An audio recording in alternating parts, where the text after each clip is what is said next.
we're recording this silence.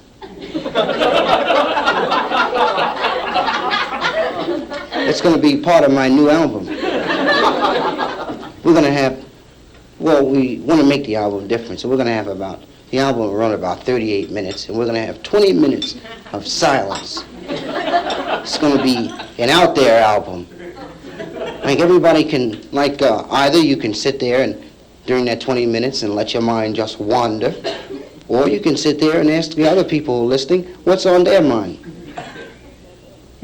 Or just everybody just start talking about what's on their mind at the same time, and therefore every time you hear it, it'll be different. See?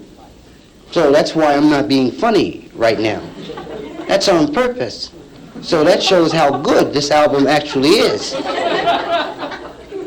Because I could be perfect. I could come out here and have people standing up, running out of this room like they did the first show.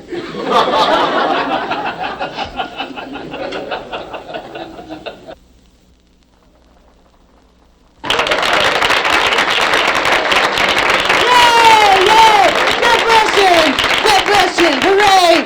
Yay! Yay! You gonna find out, you devil, you. Yay! Yay! Yay! He's a guy who's gonna take your $3.50 to the bank in the morning. Just thought, I feel fine this evening. In fact, I feel so well, what I thought I'd do is let you in on my new policy. I have a new policy called Flip Wilson's new policy of being fair with the audience. Now, let me tell you what this is. Generally, when comics are getting underway, they open with their best stories.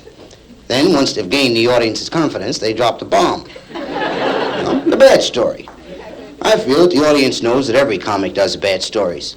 So why sneak them in on people? Why should the audience have to sit there and sweat out when the bomb's going to fall? So it's my new policy to do my worst story first. Do it and get it the hell out of the way. Let the audience relax. It's a rotten story. I guess the best way to describe the story would be to say it's one of those stories that creep up on you later, like those Fruit of the Loom shorts.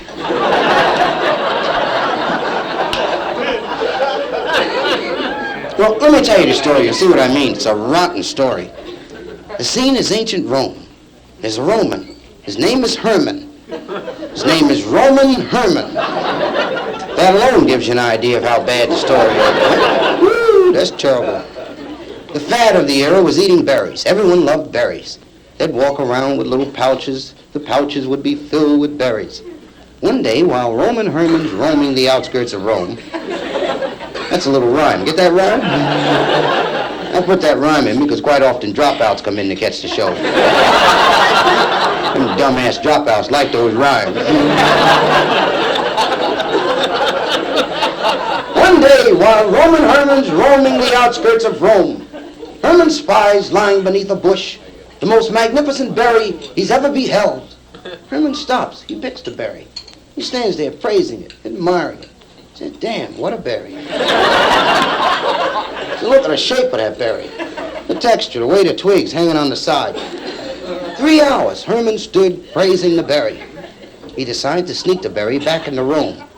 He waits until about 4 that morning. That's a good time to sneak, 4 in the morning. If you run in there, when they're sneaking too. Herman goes straight to his best friend's house. He awakens his friend and shoves the berry in his friend's face. His friend said, damn, Herman, what a berry. That's a hell of a berry you got, Herman. I said, Herman, you'll make a lot of money with that berry. People will give you $1 each to look at that berry and praise it. The fame of Herman's berry spread across Rome. Pretty soon, everyone in Rome saying, have you seen Herman's berry? Wait to get a look at Herman's berry. What a berry that Herman got. One day, the 3 wise men show up. They've come to see Herman's berry. And they have their wives with them, too. Well, these guys had gotten pretty lonesome on a long trip once before.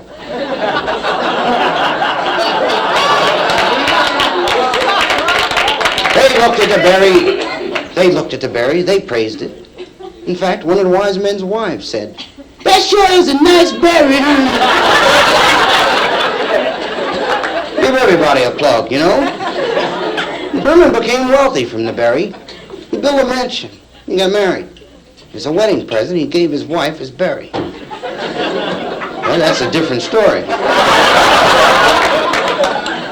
One evening, Herman and his wife were relaxing in front of the fireplace.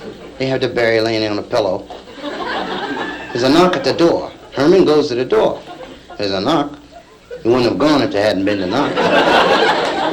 I'm going to stop telling the audience there was a knock. I think from now on, all I'll say is Herman went to the door.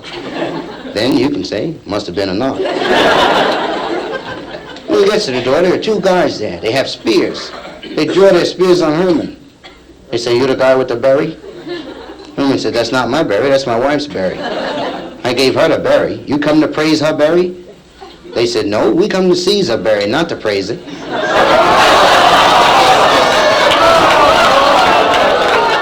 That's why I wanted to get it out of the way. It's a rotten story. Terrible story.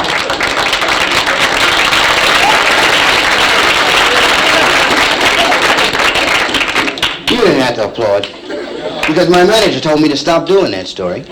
I do it anyway. I say, what the hell, whether you laugh or not, this is a lot easier than parking cars. I'll be practical about this thing.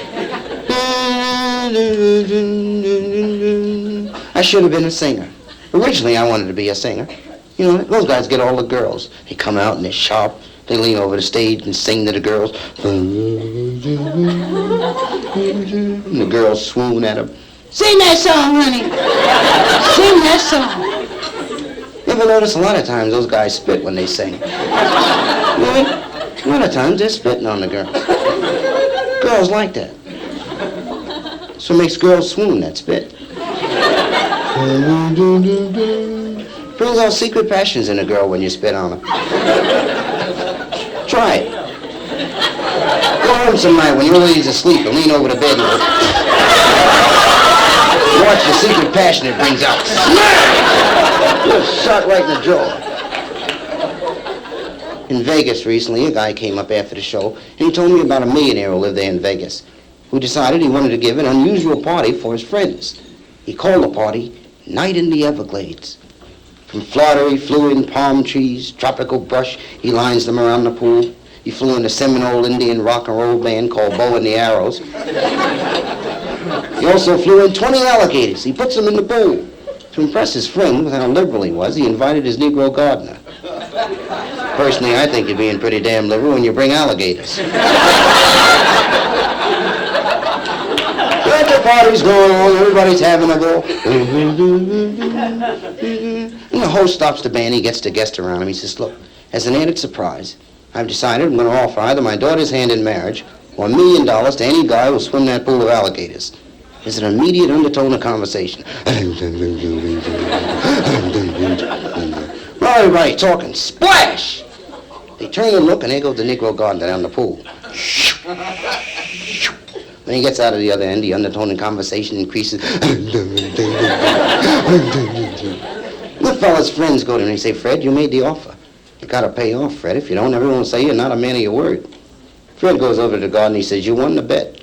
Which do you want, my daughter or the $1 million? And the fellow said, neither one. I want you to tell me who shoved me in that damn pool.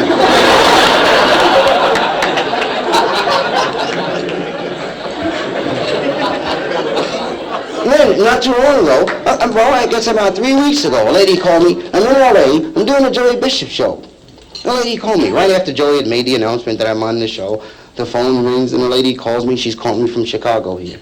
And the lady told me a story. And, well, I did it on the show right at that moment. Generally, I think about them a little bit. It's about 2 Negro women sitting in the beauty parlor. One lady says to the other, how do you like my hair, honey? You think it's all right? The other woman says, yeah, it's nice. I like it. She said, are you sure people won't talk about me? You like it, don't you? The woman says, yeah, I like it fine. She said, you telling me the truth, ain't you? The woman said, well, what do you think is wrong? She said, you don't think it make me look too Polish, do you?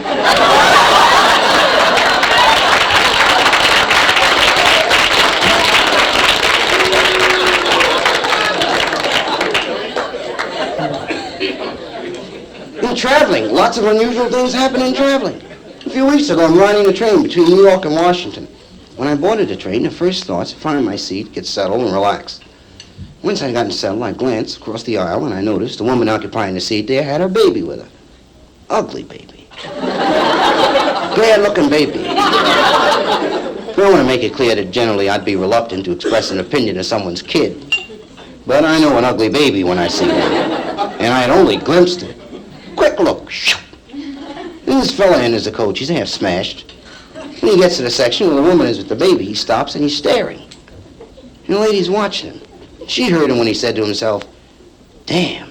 And the lady said, "What are you looking at?" The guy said, "I'm looking at that ugly baby." So that's a bad-looking baby, lady. That's a hell of a kid you got there. So I bet you save a lot of money with that baby. You don't have to hire a babysitter. No one's going to bother that kid. The woman took this as an offense. She pulls the emergency cord, the train stops, there's a big scene, the conductor comes running in. "So what's going on in here? What's going on in here?" And the lady said, "This fella just insulted me. I don't have to spend my money and ride this railroad and be insulted." The conductor says, "Now calm down, lady." He said, "Madam," he said, "the railroad will go to any extent to avoid having differences between the passengers. He said, perhaps it would be more to your convenience if we were to rearrange your seating. And as a small compensation from the railroad, if you'll accompany me to the dining car, we'll give you a free meal. And maybe we'll find a banana for your monkey."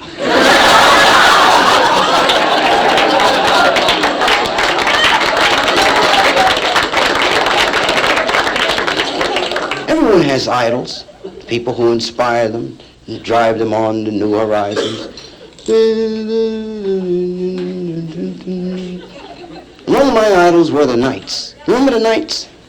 What great guys the Knights were. But before I get into the situation, I have to say that I don't see grounds for anyone to question my making the statement. During the days of the Knights, there must have been dark nights. Had to be dark nights. I think the Knights were great. You gotta really dig abroad to fight a dragon. Let me give you my concept of a rescue. Let's take a scene where one day a knight is riding down the road. There's a princess. She's being attacked by a dragon. She's calling for help. She's saying, "Help! Help! I'm being attacked by a dragon. I'm in trouble, honey." As the knight rounds the bend in the road on his horse, and the princess hears him approaching, she calls out, "Who's that clippity-clopping down this road?" And the knight says, "That's me, Mama." Said, "I was sitting around the castle. I didn't have nothing to do." And I said to myself, "You ain't got nothing to do. And you're sitting around the castle." So I decided I'd rescue a princess. She asked, "Are you a knight?" He said, "Every day." She tells him, I'm a princess, honey. My name is Geraldine. Princess Geraldine. What's your name?" He said, "My name is Overnight." That's when she asked, "Would you kill a dragon for me?" He said, "Kill a dragon? Damn." He said, "I've been asked to climb a mountain, swim an ocean, cross a desert, never to kill a dragon." So that depends on how big the dragon is. If he just came out of the egg, I'll kick his ass.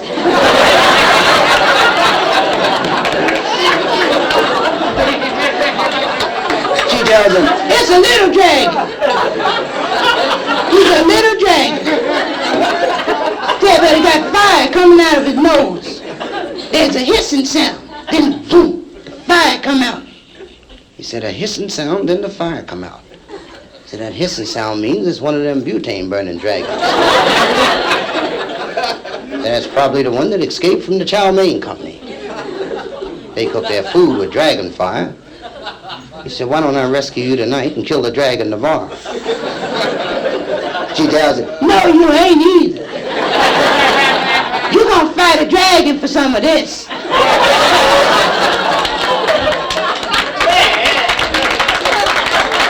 So the knight has his sword. He's banging on the bushes trying to find the dragon. The princess is helping him. She's saying, "Dragon, dragon, bring your ass out here now." Told you gonna get in trouble. Just shooting that fire on people. After 5 minutes, the knight says, Mama, he's gone. Then he probably went back to the butane company to refill his tanks. But this is our chance to get away. The princess says, I'm still afraid. I'm still afraid. Can I stay with you overnight? He said, I'm off all day tomorrow, too. Did you read in the paper the other day about that gardener? The gardener who took the LSD? Yeah, some gardener. Yeah. See, and he worked for this wealthy guy, you know? And the guy had been on a trip. He'd been to England. He'd been gone for months. And he was flying home to surprise his wife. And the plane landed at Kennedy. He didn't have his chauffeur meet him. You know, he picked up a car there. And he drives into the driveway of his mansion. The first member of the household staff he ran into was the gardener. The gardener's name was Harry. And Harry had taken the cube about 20 minutes ago. And Harry was standing there watering the lawn.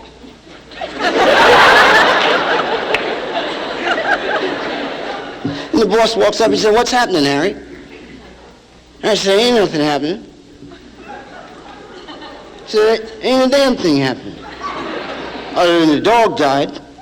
Boss said, the dog died, Harry? I said, how'd the dog die? He said, he found some dead horse meat in the barn, and he ate it, and he died. I said, dead horse meat in the barn? How did dead horse meat get in the barn? I said, the barn caught on fire and burned up the horse, and the dog ate the meat and died. I said, the barn caught on fire? I said, how? How the hell did the barn catch on fire? He said, it was the sparks from the house. He said, the roof of the house was burning, and the sparks flew over to the barn and burned the barn and the horse, and the dog ate the meat and died. I said, the house? What do you mean the house? I said, how did the house catch on fire? He said, it was the candles. The fire from the candles caught under the curtain and shot up the wall of the roof, and the roof started burning, and the sparks flew over to the barn, and it burned the barn and the horse, and the dog ate the meat and died. I said, the candles? What candles? So we got all the electrical fixtures in the house. So where'd the candles come from? So there's the candles around your mother-in-law's coffin. So your mother-in-law had a heart attack and died. So we put the candles around the coffin, and the fire caught on the curtain and shot up the wall of the roof, and the roof started burning, and the sparks flew over to the barn and burned the barn and the horse, and the dog ate the meat and died. So my mama had a heart attack and died. So now, Harry, what the hell went on around here? I said, I'm not going to tell you one more time. Said your wife ran away with the milkman. When your mother heard about it, she had a heart attack and died. That's when we put the candles around the coffin, and the fire caught on the curtain and shot up the wall of the roof, and the roof started burning, and the sparks flew over to the barn and burned the barn and the horse, and the dog ate the meat and died. Now, other than that, ain't nothing happening.